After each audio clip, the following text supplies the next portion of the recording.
नमस्कार विद्यार्थियों, मैं विद्युत कुमार एक बार फिर से आप सबों का अपने YouTube चैनल में स्वागत करता हूं। आज फिर से 10वीं कक्षा का एक्सरसाइज 1.1 का क्वेश्चन नंबर 5 सॉल्व करने जा रहा हूं। चलिए देखते हैं क्वेश्चन नंबर 5 क्या है। क्वेश्चन नंबर 5 कहता है कि यूक्लिड विभाजन प्रमेयिका का प्रयोग करके दर्शाइए कि किसी धनात्मक पूर्णांक का घन जो है 9m+1 तथा 9m+8 के रूप का होता है। तो हमने पिछले वीडियो में यूक्लिड विभाजन प्रमेयिका के बारे में जो है चर्चा कर चुके हैं। यूक्लिड विभाजन प्रमेयिका क्या कहता है, किसी पूर्णांक ए और बी को हम a बराबर BQ प्लस R के रूप में लिख सकते हैं, जहां R का मान जो है वो 0 के बराबर या 0 से बड़ा हो और B का मान हमेशा R से बड़ा होना चाहिए। तो यहाँ पर इसी यूक्लिड विभाजन प्रमेयिका का उपयोग करते हुए इसको सॉल्व करेंगे। चलिए सबसे पहले हम यहाँ पर कोई पूर्णांक मान लेते हैं, दो पूर्णांक। तो माना कि a कोई धनात्मक पूर्णांक है, a हमने मान लिया। अब b को जो है हम 9, ये जो 9 है, इसको हम चूँकि घन करना यहाँ पर लिया है कि किसी धनात्मक पूर्णांक का घन, तो हम 3 का घन करेंगे तो जो है वो 9 का गुणज के रूप में आएगा। तो हम यहाँ पर b का मान लेते हैं तथा b बराबर 3। और जब हमने b को 3 माना है तो हम जानते हैं कि r का वैल्यू हमेशा b से छोटा होता है, इसलिए r बराबर क्या होगा, 0 होगा, 1। तो इस तरह जब b का मान हम 3 माने हैं तो b क्या होता है, r क्या होता है, b से हमेशा छोटा होता है, यानी r का वैल्यू 3 से छोटा होगा। तो क्या 3 से छोटा क्या क्या हो सकता है, 0 हो सकता है, 1 हो सकता है और 2 हो सकता है। तो हम यूक्लिड विभाजन प्रमेयिका पर जो है बारी बारी से r का वैल्यू पुट करेंगे। b का वैल्यू हमने मान लिया है। तो चलिए यूक्लिड विभाजन प्रमेयिका से यूक्लिड विभाजन प्रमेयिका से हम क्या जानते हैं, a बराबर BQ प्लस R जानते हैं।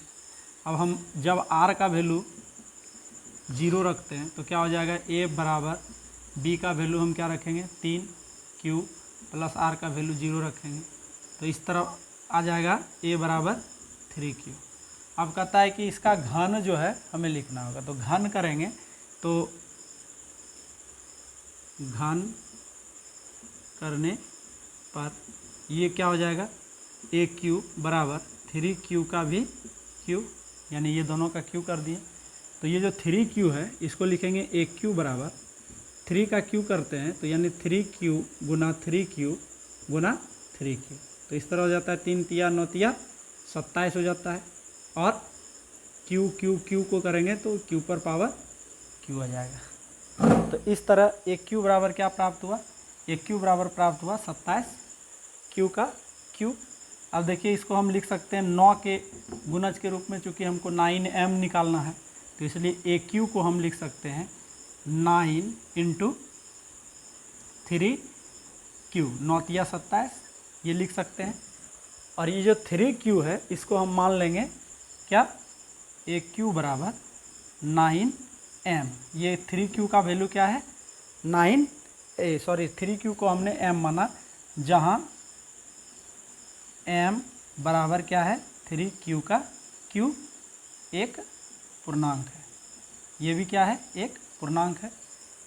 इस तरह से हमने क्या देखा कि यहाँ पर हम a को, यानी किसी धन पूर्णांक a को, इसका जो घन को है हम ये 9m के रूप में लिख सकते हैं। चलिए ये तो r का मान हमने 0 लिया था। अब देखते हैं कि r का मान 1 लेने के बाद क्या होता है। तो r का मान हम 1 लेते हैं। जब r बराबर 1, जब 1 लेंगे तो क्या हो जाएगा, a बराबर 3Q और प्लस 1 हो जाएगा। अब इसका जब घन करेंगे, घन करने पर तो घन करेंगे इधर पावर 3 हो जाएगा और इधर भी पावर हो जाएगा 3q प्लस 1 का क्यूब। ठीक, तो अब ये एक क्यू बराबर इतना आ गया। यहाँ पर आप देख सकते हैं ये a प्लस बी का होल क्यू के फॉर्मूला के में आ गया है, और हम जानते हैं a प्लस बी का होल क्यू का जो फॉर्मूला होता है वो होता है A cube plus B cube plus 3a² B और प्लस 3ab²।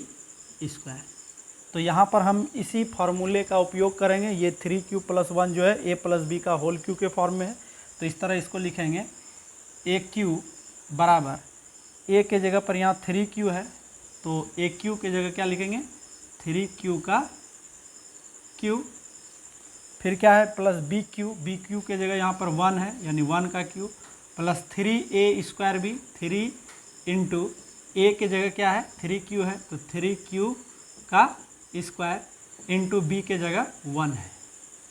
इसी तरह 3ab² प्लस 3a के जगह है 3q और b के जगह है 1 का स्क्वायर। इसको सॉल्व करते हैं तो प्राप्त होता है ए क्यू बराबर 3 का अगर मल्टीक्यू करते हैं तो 3q और 3q करते हैं तो 3 तिया 9 तिया 27 लिखेंगे, और q 3 बार ये पावर 3 हो जाएगा q का 27q, और प्लस 1 का q करते हैं तो 1 गुना 1 गुना 1 करते हैं तो 1 ही आता है, प्लस 3, और ये देखिए यहाँ पर 3 है और 3q का स्क्वायर करेंगे तो 3q इंटू 3q करेंगे 3 तिया 9 और ये q स्क्वायर हो जाएगा, और इंटू 1 है तो 1 ही रह जाएगा, 1 से मल्टीप्लाई करेंगे तो 1 होगा।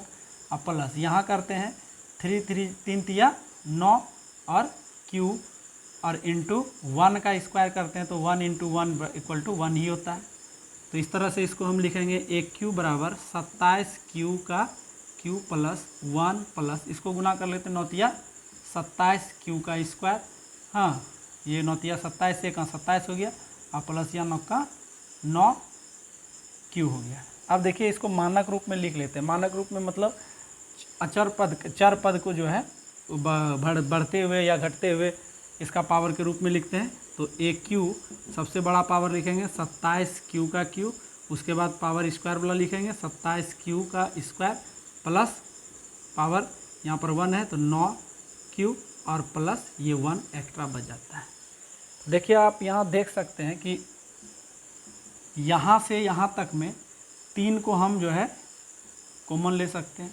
तो जब इससे 3 को कॉमन लेंगे, सॉरी 9 को कॉमन ले सकते हैं, 9 यहाँ तक आएगा तो 9 को कॉमन ले लेंगे तो यहाँ क्या बचेगा, यहाँ बचेगा 3q का क्यू 9 तिया 27 प्लस यहाँ भी बचेगा 3q का स्क्वायर और यहाँ बचेगा सिर्फ q, तो और ये जो है प्लस 1। तो इस तरह ये जो आया ये एक क्यू बराबर यहाँ से यहाँ के पद को हम एक पूर्णांक, इसका कोई भी एक पूर्णांक का कुछ भी मान हो सकता है, तो हम मान लेते हैं यहाँ पर भी यहाँ से यहाँ का मान क्या हो जाएगा 9m और प्लस 1, जहाँ लिख देंगे जहाँ m बराबर क्या किसको माने हैं 3q का q प्लस 3q का स्क्वायर और प्लस q। तो ये जो है m है और m क्या है, कोई एक पूर्णांक है। तो इस प्रकार हम क्या देखते हैं कि जब हम r का मान 1 ले रहे थे तो इसका जो घन किए तो जो इस धनात्मक पूर्णांक का जो घन हुआ इसको 9m प्लस 1 के रूप में लिख सकते हैं। ठीक इसी तरह हम अब r का मान लेंगे 2 लेंगे, तो चलिए r का मान 2 लेके देखते हैं। तो r का मान 2 लेंगे तो यहाँ पर हो जाएगा जब r बराबर 2 लेने पर, ठीक, तो क्या हो जाएगा a बराबर 3q प्लस 2 हो जाएगा, क्योंकि ये a बराबर बी क्यू प्लस आर को लिखेंगे, a बराबर b के जगह 3q प्लस r का मान 2 लिए हैं। तो चलिए इसका घन करते हैं। घन करने पर हमें क्या प्राप्त होता है, इस पार एक q हो जाएगा और इस पार घन करेंगे तो 3q और प्लस 2 का होल क्यू हो जाएगा। ये एक बार फिर से इसी फॉर्मूला में आ गया a प्लस बी का whole cube, a plus B का होल क्यू, इसको इस तरह जो है लिख सकते हैं। तो लिखेंगे ए क्यू बराबर 3q, a के जगह पर 3q है तो 3q का क्यू प्लस बी के जगह पर 2 है तो 2 का क्यू और प्लस 3 इंटू ए स्क्वायर, तो ए के जगह 3 क्यू का होल स्क्वायर इंटू बी और प्लस 3 इंटू ए इंटू बी का स्क्वायर, यानी बी है 2 का स्क्वायर। तो चलिए देखते हैं, इसको सॉल्व करते हैं। एक क्यू बराबर 3 का क्यू करेंगे तो 3 क्यू और 3 क्यू को करते हैं तो 3 × 9 = 27 आ जाएगा, 27 क्यू का क्यू आ जाएगा और प्लस 2 का क्यू करेंगे तो 2 गुना 2 करेंगे तो 8 होता है, 2 दूना 4 दूना 8, तो इसको लिखेंगे 8। इसी तरह यहाँ पर 3 है, 3 रहने देंगे, इंटू 3 का जब 3 क्यू का स्क्वायर करते हैं मीन्स 3 क्यू गुना 3 क्यू करेंगे तो 3 × 9, यहाँ हो जाएगा 9 और क्यू का स्क्वायर, क्यू स्क्वायर हो जाएगा इंटू 2 है और प्लस 3 और इंटू देखिए 3 × यहाँ 9 हो गया, 9 क्यू, 3 × 9 क्यू हो गया और इंटू 2 का स्क्वायर करेंगे तो 2 दूना 4 हो जाएगा। तो इस तरह इसको हम जो है सॉल्व करते हैं और यहाँ लिखते हैं, इस तरह लिखेंगे क्या, एक क्यू बराबर 27 क्यू है, 27 क्यू का क्यू प्लस 8 है, 8 लिखेंगे और 8 लिख दिए प्लस यहाँ देखिए 9 × 27 हो गया, 9 × 27 दूना 54 हो गया और Q square means 54 Q square, इसको लिखेंगे 54 क्यू का स्क्वायर और प्लस यहाँ होता है 9 × 36, 9 × 36 क्यू, 9 × 36 क्यू। अब इसको मानक रूप में लिखते हैं, यानी कि पहले सबसे बड़े पावर को, उसके बाद छोटे पावर, उसके बाद सबसे छोटे पावर के फॉर्म में लिखते हैं।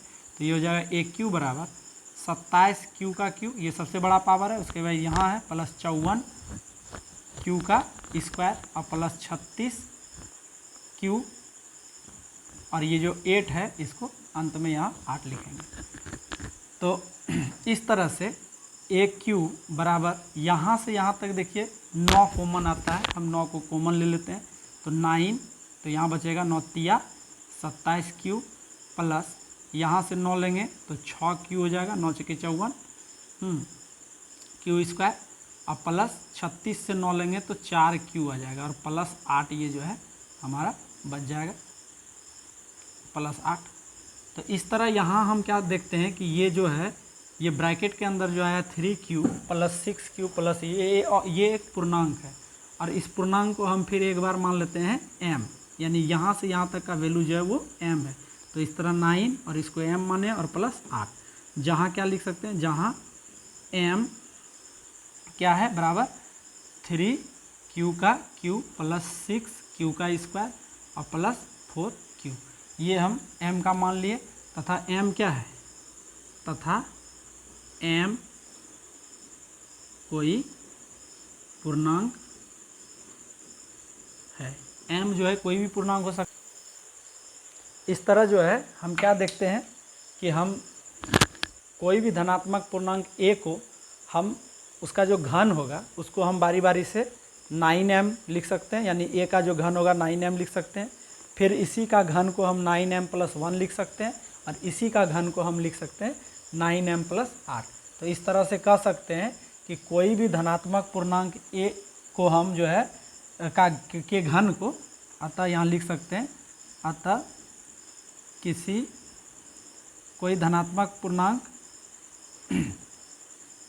अतः किसी धनात्मक पूर्णांक का घन 9m या 9m + 1 और 9m + 8 के रूप का होता है, यही हमें दर्शाना था। तो इस तरह से हमने ये यहाँ तक ये शो कर दिया कि कोई भी धनात्मक पूर्णांक का जो घन होता है वो 9m + 1 और 9m + 8 के रूप में लिखा जा सकता है या फिर इसी रूप का होता है। तो चलिए ये क्वेश्चन जो है सॉल्व हो गया। मैं आशा करता हूँ कि ये क्वेश्चन आप सभी को समझ में आया होगा। मिलते हैं अगले वीडियो में। धन्यवाद। अगले चैप्टर में।